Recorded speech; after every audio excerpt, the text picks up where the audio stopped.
Good morning. You are back with Rachel on 2BACR, and we are joined by the federal MP for Hughes, Craig Kelly. Craig, are you there? Yeah, good morning, Rachel. Awesome. I'm so glad that worked. I'm always afraid with pressing all these buttons in here. Good to know we're all fine. Awesome. So, firstly, Hughes is a pretty big area that you cover. I hear that you live in Illawong? Yeah, that's right. Hughes is one of the largest electorates geographically in Sydney. It goes all the way from Liverpool up in the west of the electorate, runs through to Panania, the southern parts of Bankstown, and all the way down to Engadine. Cool. How do you sort of come up with policy and things when you're dealing with such a wide demographic of people? Yeah, look, it's probably three separate council areas rolled into one. We've got the Liverpool area, we've got the Bankstown area, and a bit of the Sutherland area. But look, all the people are generally the same in all areas. They want jobs for their kids, employment for themselves. They want to make sure their kids are getting good education. So even though it's geographically diverse, people still have the same wants and needs in those areas. Cool. Talking about the wants and needs in each of these areas, a couple of months ago, everyone was talking about Western Sydney and particularly roads and traffic congestion. How is traffic congestion for Western Sydney suburbs a federal government issue? Look, it's a good point you make there. Normally, roads are a state government responsibility, but however, under the Constitution, that the federal government can give grants to the states for specific purposes. And having an efficient road network in Sydney is very important for the nation, especially for people's productivity. If people are clogged up in traffic jams and losing hours on end, that's less time they can spend at work. It's less time they can spend at home. It's about the movement of freight around the country. We need to get freight moving as efficiently as we can around Sydney. So, look, it definitely becomes a responsibility of the federal government to assist in that areas, and that's one of the coalition policies to make sure that WestConnex is funded and we can get that built as quickly as possible. Cool. Are there any other areas where you think that line between federal and state responsibility gets a little blurred? Look, there often is, and that's one of the questions we're having. The referendum question, which is going ahead at this next federal election, about the role of the local councils and the funding of local councils from federal government. Today, there's many of those lines that are blurred. It's mainly because the states don't have the potential to or the possibility to raise revenue as much as the federal government does. So you see the federal government helping out, providing grants for many areas of government, state and local, that they may not have in years gone by. Do you think it's a bit of a challenge to try to pitch fixing roads in Western Sydney to people in Western Australia and things like that, even projects that are happening in Queensland with mining, pitching that to people in New South Wales? Do you think there's sort of a problem when those two state and federal issues get overlapped? It is. There's also, the federal government also helps with roadworks in Queensland and also in Victoria and other states as well. So, look, not really. I think that people understand, we understand that if we live here in Sydney, that also Victoria and Melbourne has to have an efficient road network. As long as New South Wales is getting their share of the funding, I don't think that's any great problem, and people fully understand that. I've read that you are particularly interested in cleaning up the Georges River and the Warrenora River. How's that going? It is. Look, the Warrenora River is one of the... it's a great little river. We've got... it flows through a lot of natural bushland. It's where the Georges River flows through a lot of industrial areas, and over the years, the Georges River has been it's been badly mistreated. It's been used at times, we go back to 20, 30, 40 years ago, it was almost used as a bit of industrial sewer.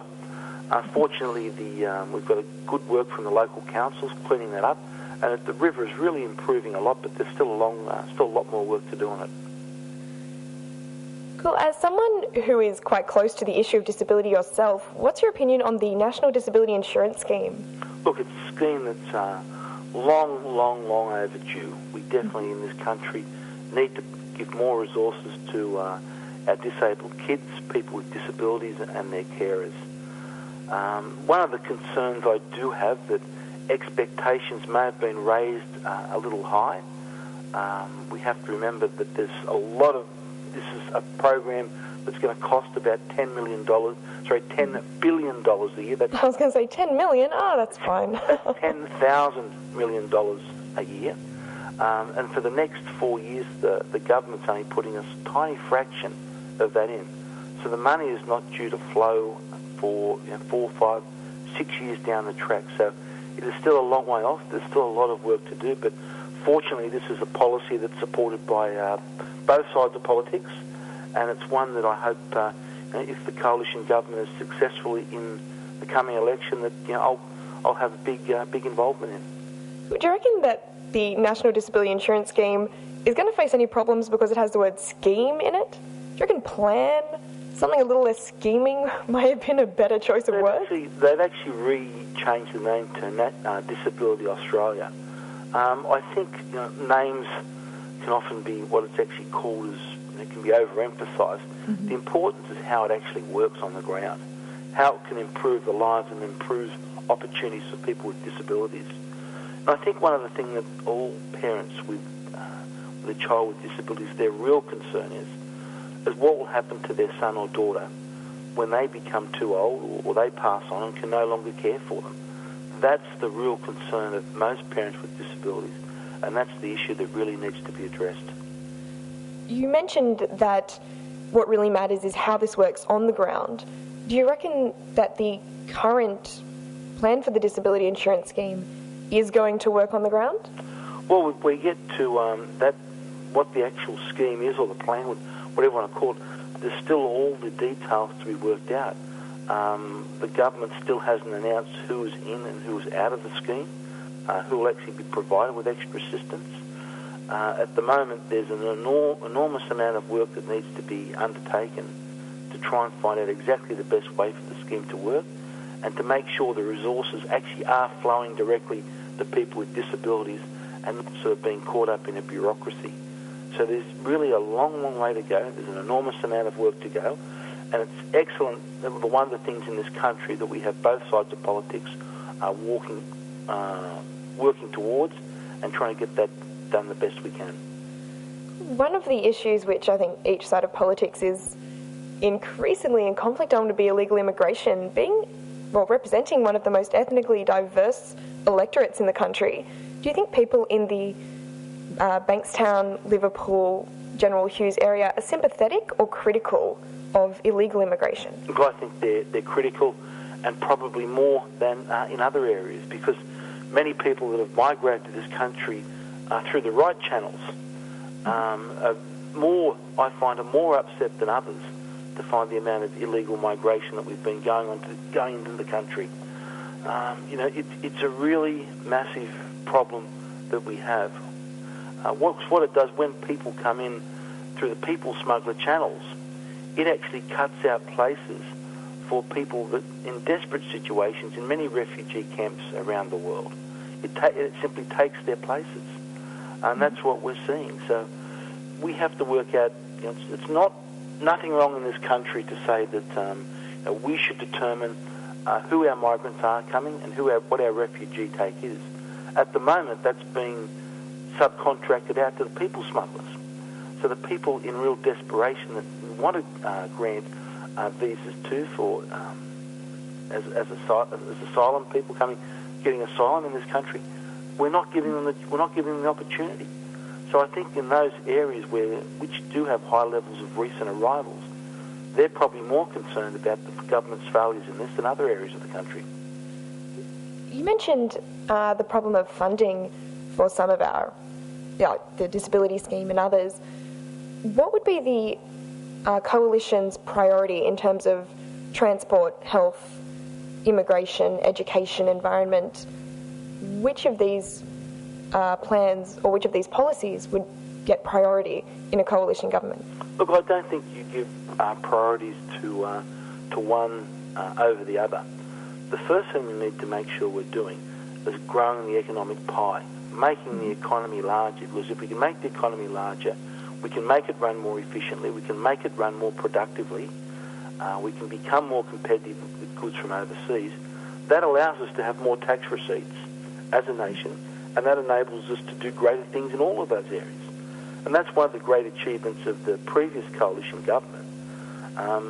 They were able to grow the tax receipts and grow the economy, which created the wealth that we could actually spend a lot of money in the areas of health, roads, disability services.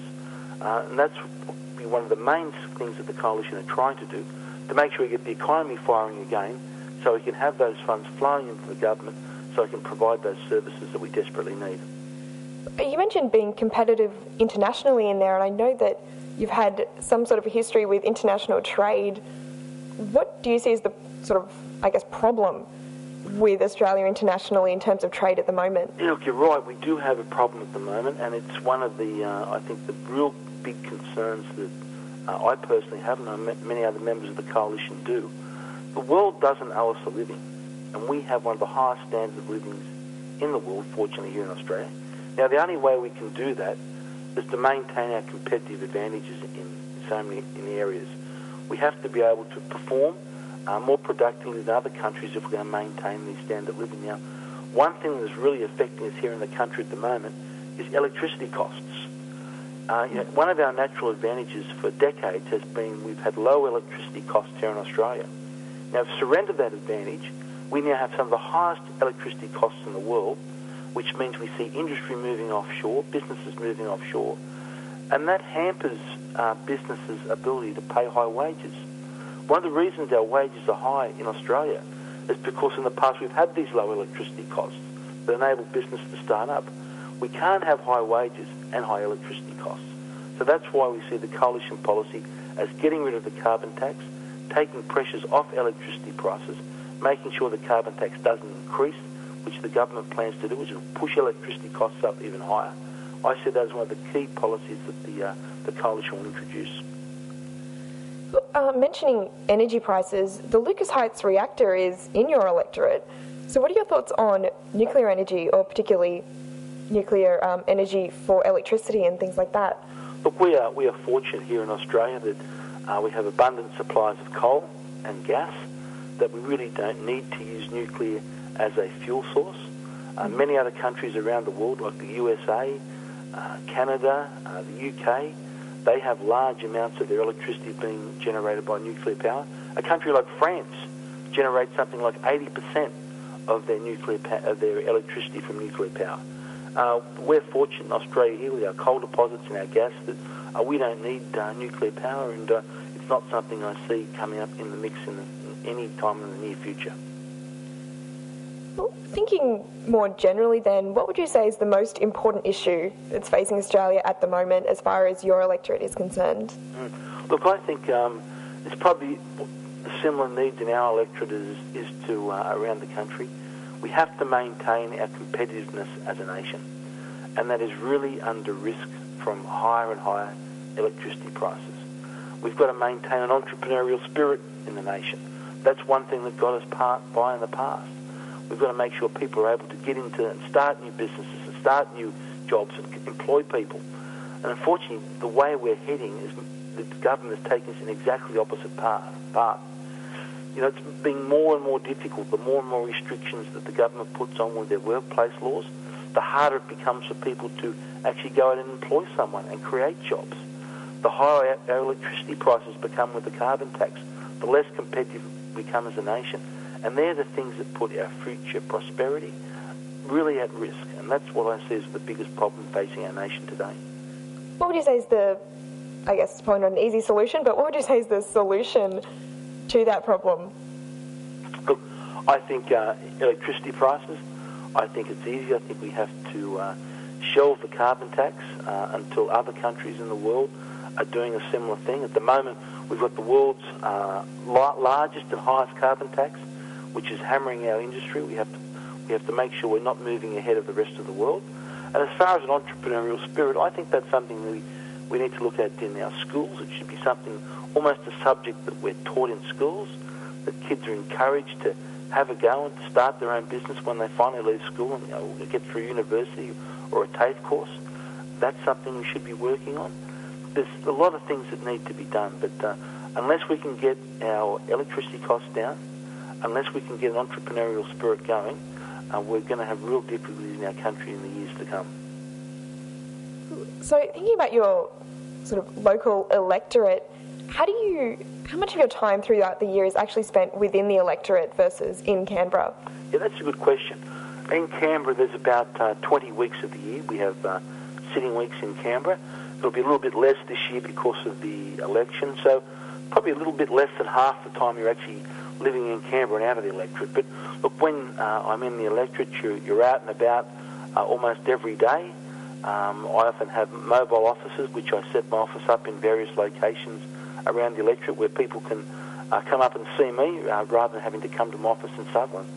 I get round to all the schools.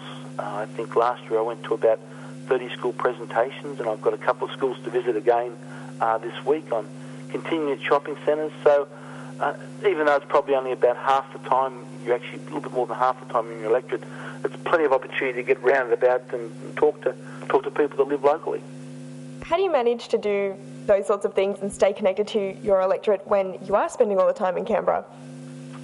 Yeah, it's a good question. There's one thing today with modern communications, there's plenty of there's the email and the phone sort of thing as well. So if you're not talking talking face-to-face, meeting people at businesses, talking to teachers at the schools, talking to people at the shopping centres, there's plenty of people that send me emails and text messages and messages through Facebook. So all that sort of social media and electronic media today makes it really easy to stay in touch. So do you get a lot of contact from people in your electorate saying, hey, fix this, or things like that? Oh, we do, yeah. Look, the email has really made probably the job, probably from our perspective, a lot harder and a lot more difficult because of the sheer volume of work. If we look back, sort of 15, 20 years ago, before email was as common as it was today, there was only a small percentage of people that would sort of, take pen to paper and write you a letter. Today, almost everyone's on email, and people can punch you an email out, in a couple of minutes. So there's certainly no shortage of correspondence and issues that people write to me about. Cool. Is there any issue in particular that you'd say a lot of people mention, or any really odd issues that you've gotten? Oh, look, we get a little bit of everything. The project at the Moorebank Intermodal project, I receive a lot of emails about. You get different campaigns all the time coming through. So you often get organised groups sending you emails. In fact, it's nothing to have over 1,000 emails coming through in any one day. Thinking about the local community, either in Illawong or anywhere in Hughes, if you could throw any community event, what would it be? Well, that's a good question. Look, I probably think if I was having I think Australia Day. I think that's one of the best days of the year. That's a day where you get people from all different cultures and backgrounds and nationalities and religions all coming together to celebrate what's great about Australia. It's normally at summertime, so the weather's normally fine. So I think if I had a pick, I think I'd organise an Australia Day celebration. If you could run or start any sort of community organisation, what would it be? A community organisation. Oh, I think it would possibly be a sporting group for kids. I think sport is such a wonderful educator for our kids. It teaches them teamwork, it teaches them self-discipline. I was fortunate enough to play a lot of sport when I was younger, and I think I probably learnt as much through playing sport and travelling and meeting people than I did through any other activity that I've been involved in. So I think, yes, a sporting group for kids would be one of my first picks. Any particular sport? Look, I don't think it really. I think definitely a team sport. I myself I played soccer and rugby as a kid, so I think it really doesn't matter. But I think team sports are important, rather than probably even though many people enjoy their individual sports. But if I had a choice to pick one particular sport, I think it'd be definitely a team sport. It could be for boys, it could be soccer, it could be football. For girls, it could be netball or cricket, or so many different sports the girls play today. Look, anyone, I don't think it would really matter as long as it's a team sport. Julie Bishop said at the launch party for your campaign, actually, I think it was, that the Liberal Party could have a day where they just spend all day repealing laws from Labor. If you could make any one thing illegal across Australia, what would it be?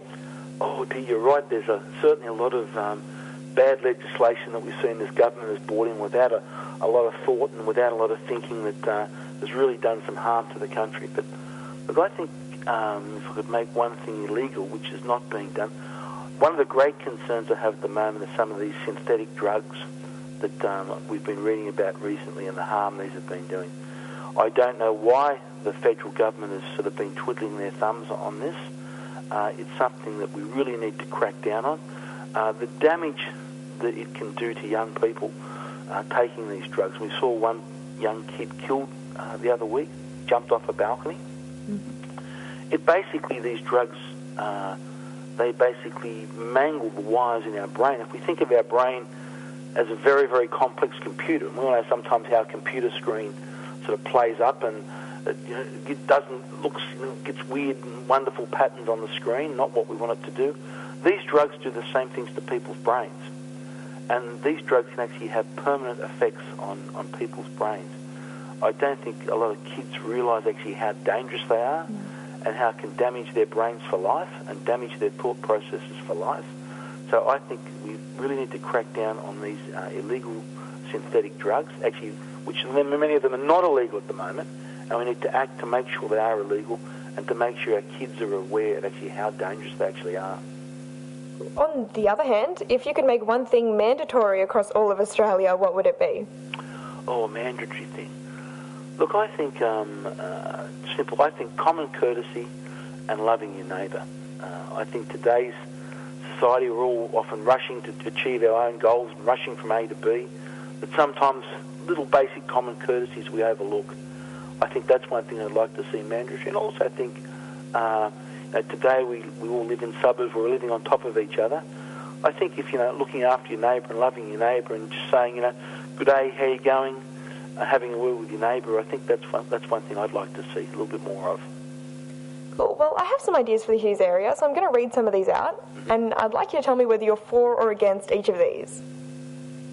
Firstly, turning Panania into a musical town wherein everyone has to sing and dance all the time.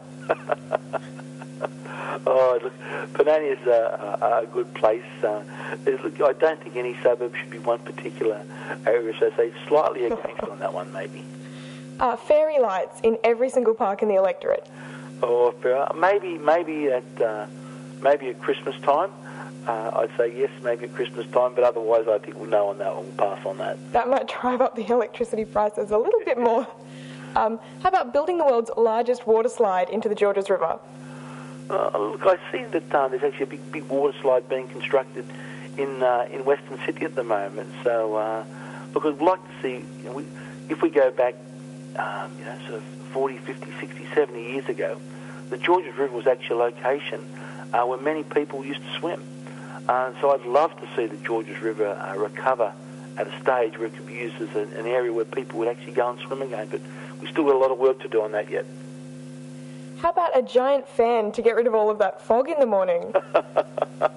Yes, I actually got caught in a bit of a fog last night driving around, so that could work. That could work as well, yes. And last week, news.com.au ran a story that said Julia Gillard has been photographed with 10 babies since February, and Tony Abbott only 5. Are you worried that the Liberals may be losing the coveted 0 to 6-month-old demographic? We'll have to. I think there's often a danger of nursing babies. There's always a chance that they'll cry or throw up on you, sort of thing. So I'd advise caution on that. Well, and finally, what would be your message to the people of Hughes and in the Bankstown Auburn community area where I think we broadcast? Yeah, look, on a sort of serious note, look, I think we've got an election coming up very soon. I do think we need a change of government. I think this government has been in power now for 6 years. I think by any measure they haven't done a very good job, and I think it's time for a change. Cool. Well, thank you so much for talking with me this morning, and best of luck with the election. Is there anywhere that people can see you around, out and about in the next few weeks? Certainly. Look, I'll be at all the major shopping centres in the electorate in the weeks coming. Actually, today I'll be at Menai Shopping Centre, I think around about 10:30 this morning, and down at Bangor Shopping Centre about 2:30. But otherwise, people are always free to contact me via email or just call my office. Cool. Awesome. Well, thank you so much for talking with us today, and hopefully we'll talk to you again sometime before the election. I appreciate it very much. All the best. You too. Bye. Cheers. Bye.